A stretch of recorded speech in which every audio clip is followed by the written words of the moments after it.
it won't be as fun with me as it was with Sean, I'm sure. Oh no. So I'm not, just before we start, I just want to get it out of the way. Nothing about season 2. Of what? Oh, there we go. What? There's no season 2. There's a season of what? There's a season 2 of this new movie coming out. I'm kidding. So all right, we're here with we go in a little circle. We go in a little circle.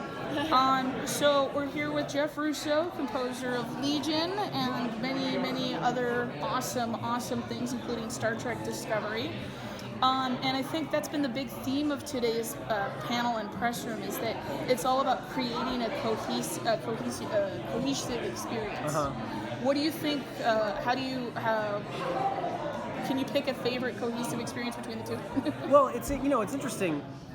I haven't talked about that yet today in the press room, so it's interesting that you bring that up. I think that, one of the things music can do is glue a show or a movie or a video game. It can really glue it all together and make you feel like, oh, this is of a piece. It's of a story and of a narrative. And I think that, with Legion, we did that as much as you can with a show like Legion, which is batshit crazy.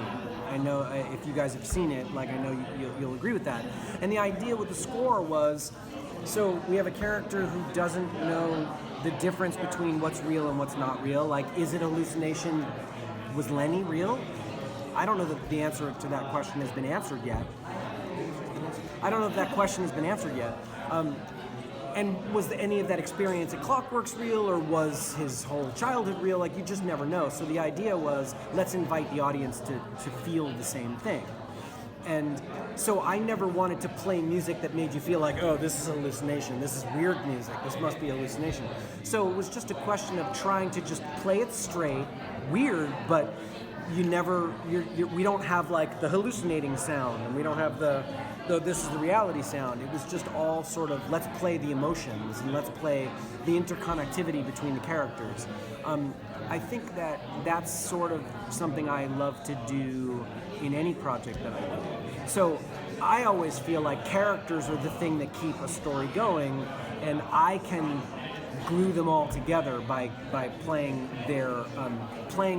what it is the character is feeling on screen, not what the character is doing on screen. How do you approach kind of the two shows differently? Thinking about one that's has a lot of past media and lots of different past shows, past films, and Star Trek and set in space, versus Legion that's more new and kind of has this very specific, eerie kind of vibe to it. I kind of have to work with blinders on. I kind of have to not pay attention and then also pay attention at the same time. With Legion, we were breaking new ground. There's no story in the Marvel universe that's anything like Legion. We're not really like the comic, but we're not like the comic.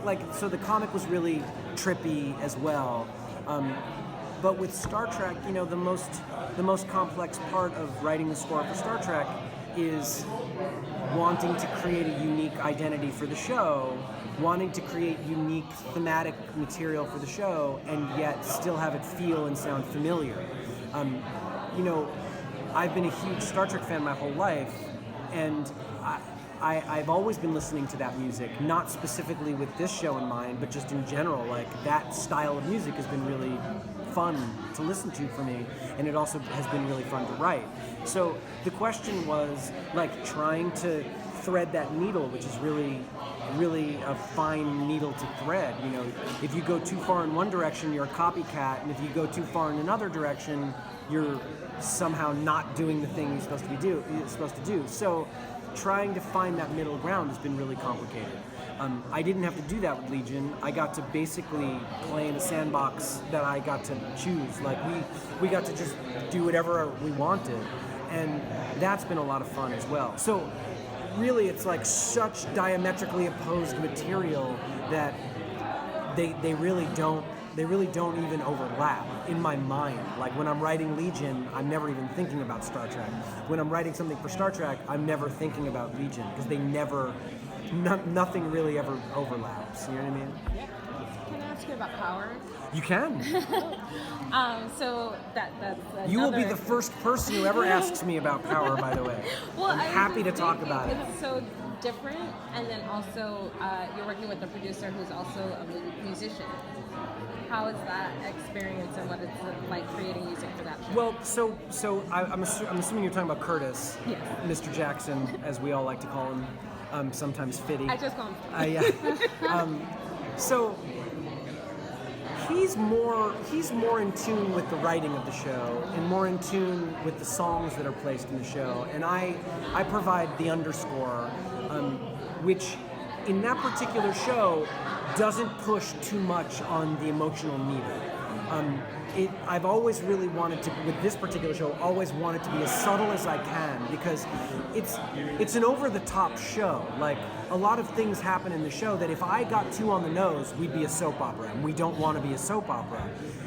It is a dramatic telling of this guy's life, trying to balance between being a real person and being an awful person, and being this drug kingpin who murders people, and like, he's got kids though, so he's a good man and he's a not so good man, and riding that line is an interesting part of what I have to do with the score.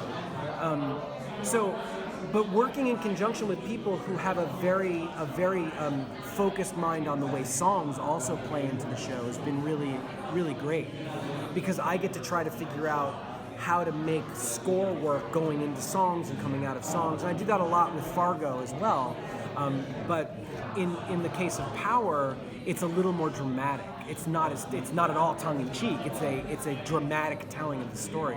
So it's always a lot of fun, and nobody asks me questions about the show. So I'm happy to like talk about that, because it's been one of my favorite things to work on. I've been working on it. We're now in season 5. I've been doing it for 5 years, and it's been something that it just always sort of keeps going. So it's interesting that you ask about it. Well, I'll piggyback off of that a little bit and maybe offer you something else you can discuss. One of the things that Siddhartha talked about was collaborating with different actors who are musicians. On Power, you have a producer who's a musician, and I don't know if you have any people on Legion who you might be willing to collaborate with who are musicians. We will talk about that. Okay, because but do you have do you look forward to those opportunities to collaborate with like people in the same room, or is that something that you as an artist are just like, no, go away? Boo. So my background is I've been in a band. Yeah. I was in a rock band my whole life until about and I'm still in that band. But the sole focus of my career was my band for 20 years until about 8 years ago. Wow.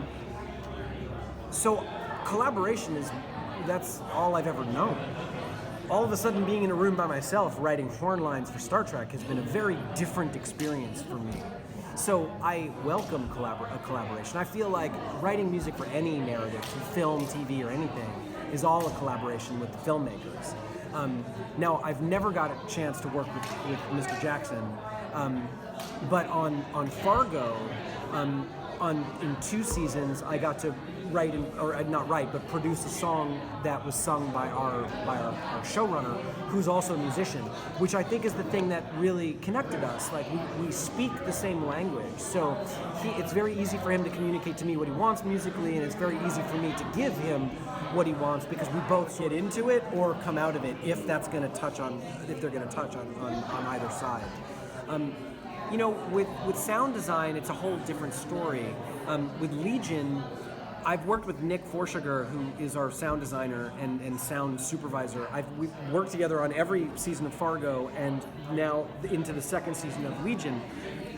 We work separately, and magically it comes together and works. I think that there are moments where in a spotting session we talk about it, and I'll say, this is probably more sound. And he'll say, this is probably more music. And then we'll sort of go back to our corners and work on our stuff separately. And then when we get back together, it usually just works. But with Star Trek, it was a whole different story. Neither the sound department nor the music department knew, there are no songs in Star Trek, so it's either score or sound. We didn't really talk to one another, so neither of us knew what was going to happen until they went on the mix stage and decided. I would deliver a full score, they would deliver a full package of sound effects, and then they would just sort of figure out what's what. And the mixers are masters at that. So I wouldn't even know until I saw it on the air. I feel like composition has become a thing that people notice more and more now. Is there any piece recently that maybe you were just like watching TV or something was playing in the background that just made you like stop and go, I wish I had written that? Yes, Max Richter's score for The Leftovers. So I've been a huge fan of Max. You know, I don't know him. I think we've maybe tweeted at each other a couple of times, like he bought a synthesizer that I bought, and I was like, check mine out. You know, I'm like a kid. Being like, dude, you're my hero. That score was pretty spectacular. And I got to write music for Fargo Season 3 with Carrie Coon as the lead in that score, in that show.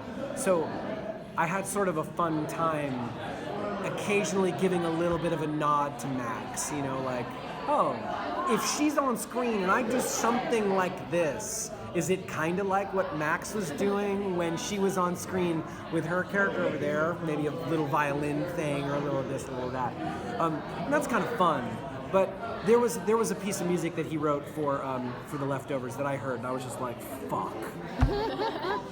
You know, I wish I had done that. You know, and those moments are few and far between. Like, I love music, but his work is pretty undeniable and pretty spectacular. One of my favorite shows, one of my favorite scores. Well, thank you so much. Well, thank you very much. This was great.